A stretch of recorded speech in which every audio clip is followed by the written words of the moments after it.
Hi, this is Pat Schwenk from For the Family. It's our privilege to have Gary Thomas with us again today, talking about the importance that grace plays in parenting. He'll also be sharing some personal stories about his own children. So we hope and pray it's an encouragement to you and your family as well. I just think by God's grace, there were two things we really wanted to model to our kids, to teach to our kids, that we live a life of grace. We've all received grace. My wife and I were very open about our own failings. When I was raising our kids, those old bracelets, what would Jesus do?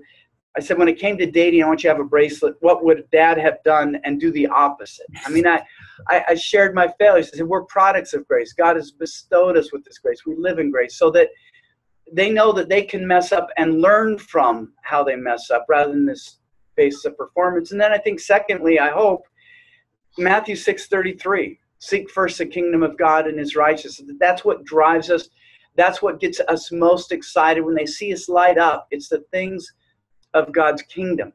And so what is an interesting episode, when my son was going through college and figuring out what he was going to do, he graduated a few years ago from college. He said to me, Dad, I really believe you've lived this out in front of us, how you're seeking first God's kingdom in marriage and parenting.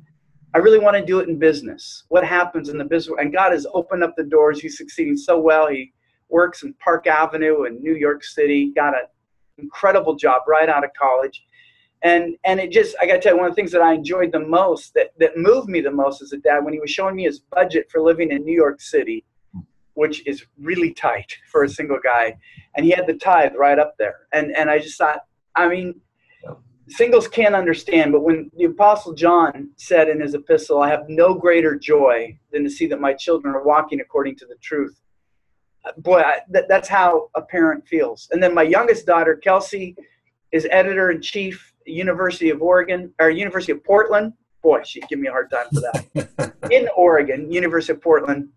I pegged her at 12 as a writer, and she always resisted it. Last Father's Day, she finally sent a card and said, okay, I'm finally beginning to maybe believe that you were right. She wasn't going to come out and say it, but I think she could be the next Beth Moore. She's just so gifted in so many ways where I'm weak. My oldest daughter, Allison, has amazing EQ. All of my kids have surpassed me in certain ways. I'm sure my son has a higher IQ. He could exceed in business in ways I couldn't have dreamed.